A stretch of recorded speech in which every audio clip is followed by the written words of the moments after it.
What's up, guys? So today we're going back to the basics. We're gonna use one of our original decks, the buff deck.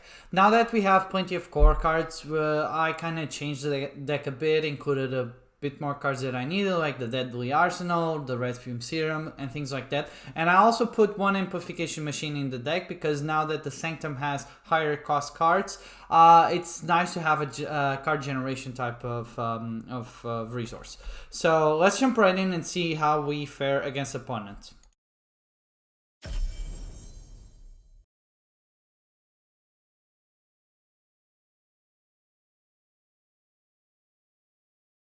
Okay, so we're going with intense training. If we're going up against nature, as long as we're able to survive the early game, we're supposed to win the late game.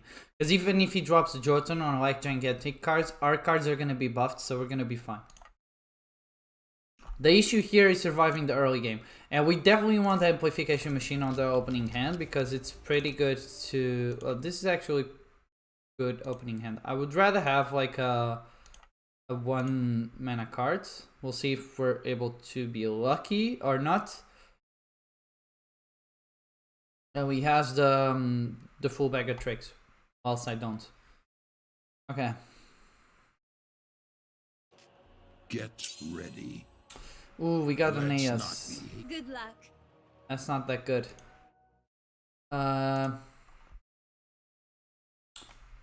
So we definitely need...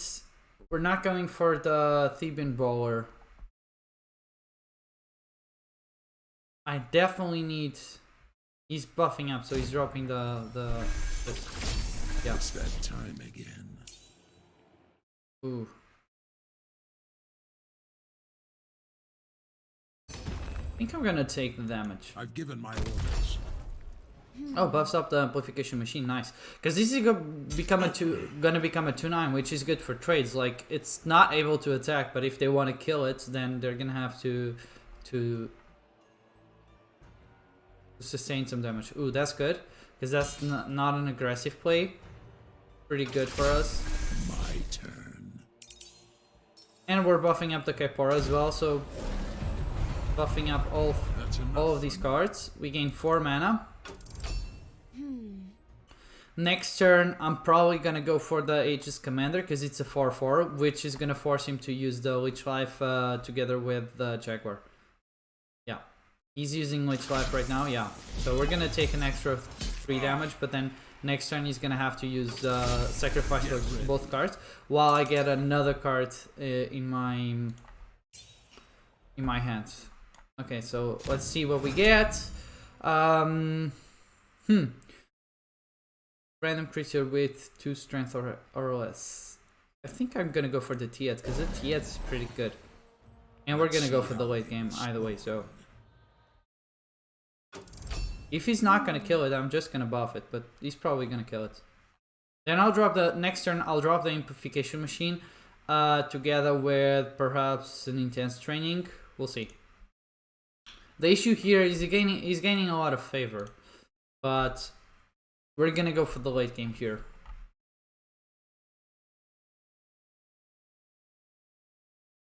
Like, the Tiet here is pretty powerful, and he's not a deception, so he can't take it away. Ooh, he used Canopy Barrage. Interesting. That means we're taking a lot of damage, dudes.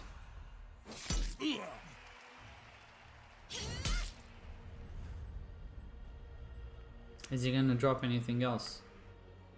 Like, a nature is only gonna start dropping stuff on turn 6, so that's when we gotta be careful. Okay, so I think instead of doing the intense training, I'm just gonna apply some pressure on the board, meaning that he's not gonna be able to kill this either way. So, like, the hunt is gonna deal 6 damage, together with this it's 9 damage, so it's not enough to kill these cards. Like, and you would have to be really lucky. Like, it doesn't even work, yeah. So that's gonna heal up for 1, which means I'm gonna use the Skeleton Heavy here, and I'm gonna attack, and then I'm gonna buff it up. Put it up at 3.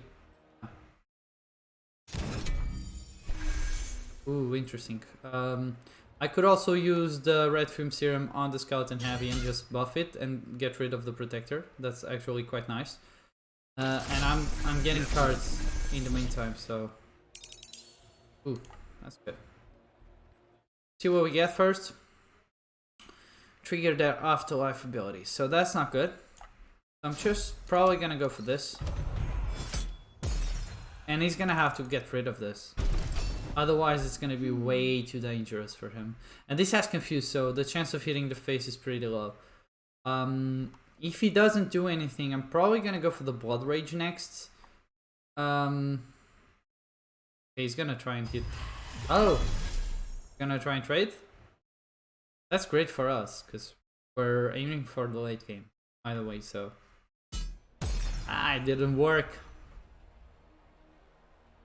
He's totally screwed now. I'm gonna deal 11 damage next turn. Because I'm gonna buff it up. And when it gets to 1, I'll probably just use Out of Its Misery.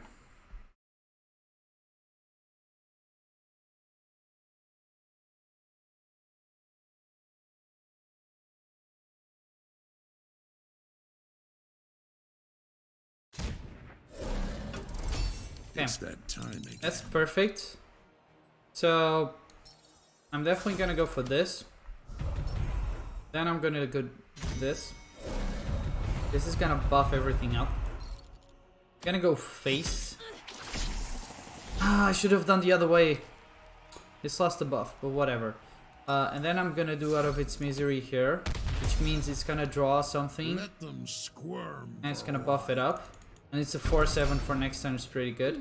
He's probably gonna trade here. He's not gonna wanna take like 11 damage. Or he might hit the Lich Life. It's like a 50-50 chance. Either way, next turn we're dropping the Bloodworm.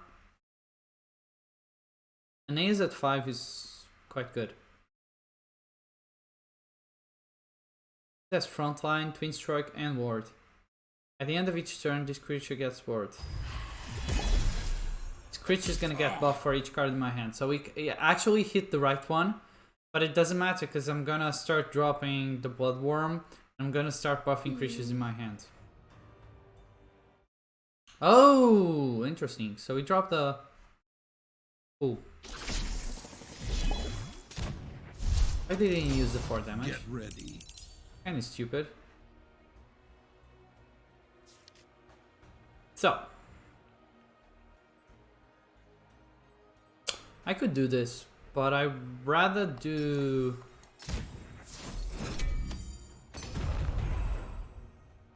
That's enough for this. now. Roar. Destroy a creature with health 3 or less. See, these are things like, right now, the Sanctum, it's pretty hard to get cards. And he hasn't gotten a card yet, while I've got like 3 cards already from the Amplification Machine. Nothing like the sweet scent of rotting flesh. He's kind of thinking what he's gonna do, because he can't do much. And I still have a Kaipora to put. Oh, this is actually pretty good, because I'm probably gonna... Well, I'm gonna get rid of... Is it gonna hit this one? No. That's perfect for me. That gives me an extra card. My turn. And I'll probably just use this here. See what we get first. Ooh, this is so good, man. This is so good. And it's buffed. Let's not. Oh my god. I just gained 7 mana this turn. Every turn I'm gaining at least 6 or 7 mana. That's... Dude. That's freaking crazy. He's gonna have to spend everything to kill this. And next turn I'm gonna drop another Frontline. This is give a friendly creature +2/+4. I can do this. Oh my god. And imagine I do the Opalized Roots. That would be the next thing. It works. Okay, deal 1 damage. Well, it doesn't matter because I'm gonna buff this up, right? Yeah, sure. Yeah, I'll buff it up. I'll buff it up. I'm not gonna put a Frontline. Yeah, it doesn't matter. To arms. Oh, this is perfect. It doesn't have blitz, so okay. So we're gonna pick the buff this for that. Okay. And we're gonna buff this card. Then we're gonna do this. At the end of my turn, 7 mana. You should concede now, because I'm getting 7 mana every turn. Oh my god, the Naze is at 7/7. This is a 9/12. Imagine we get to like turn 9 and we drop this and it's like a 30/30. Something like that. 30/20, yeah. Because we have like a full hand, so we're only dropping like a creature, one creature per turn. Yeah, he's gonna try and kill it, but he's not gonna be able to do it. Oh, maybe he is. Well, I need to drop a frontline next turn. He's healing up, so he has 2 cards in his hand while I don't have anything. Okay, so even if this hits this, like it's kind of random and it's still gonna survive. My turn. It's gonna survive because I'm gonna do this.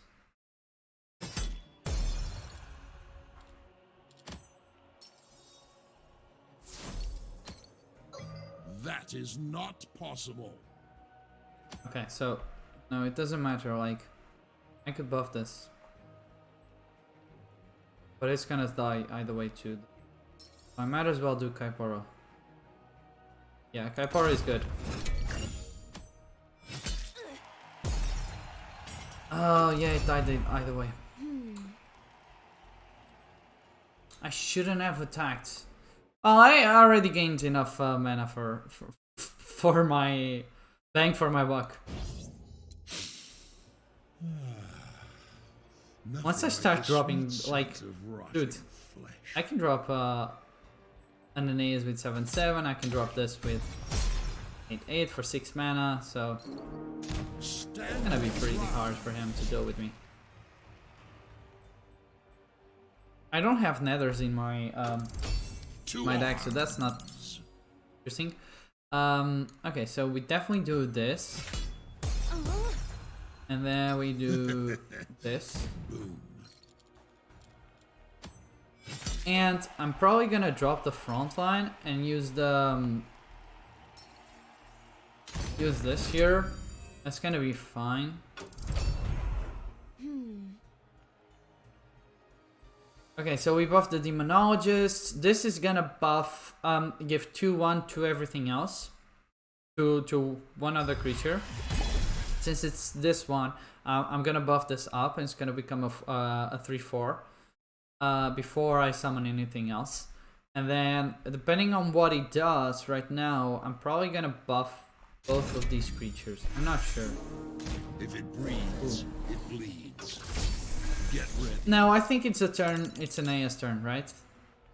Yeah, it's definitely an A's turn.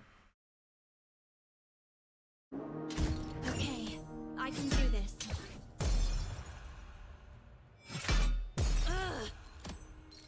Wonderful. And that's a wrap. He's gonna concede. He has 2 cards in his hand. I have a 6 mana 9/10 destroy creature. Oh my god, this is so good. I had forgotten how good this deck was. And I have 48 favor. I haven't even used my favor yet. I could have gone Alpalize Root and like fill my hand and then use the buff +1/+1 to everything. But I didn't need to. Like, see, Amplification Machine. You should run Amplification Machine again in your decks. You know, before this was one of our favorite cards, the Amplification Machine. We were running this in Magic, in Nature, in War, in everything. But then with the Sanctum system, basically it wasn't as necessary to run something like that. So we stopped it because we were getting plenty of cards from the Sanctum. But now that the costs are up, it's actually pretty good to run Amplification Machine again in your decks because it's free card generation resources. Like a 0/7 is probably gonna survive at least like 1 or 2 turns. If you buff it up in this deck, then it's gonna survive a lot. If you're able to heal it, for example with nature, it's gonna survive. Or light, it's gonna survive. I would say that in deception you could give it hidden. In war you can buff it. In light you can heal it. In nature you could also heal it, but you have a lot of front lines to put on top of that. And in magic you're able to deal with everything that the opponent throws on the board, so you can deal with it with your spells, so the amplification machine is gonna stay there. And since you're running a lot of spells in your deck, you're not running creatures, and you're gonna be generating that resource, the creatures, from the amplification machine. Either way, guys, make sure you start dropping the amplification machine in your decks again. It's actually pretty good. It's back on top along with Demogorgon, you know, those types of levels. See you guys next time. Facts out. Bye bye.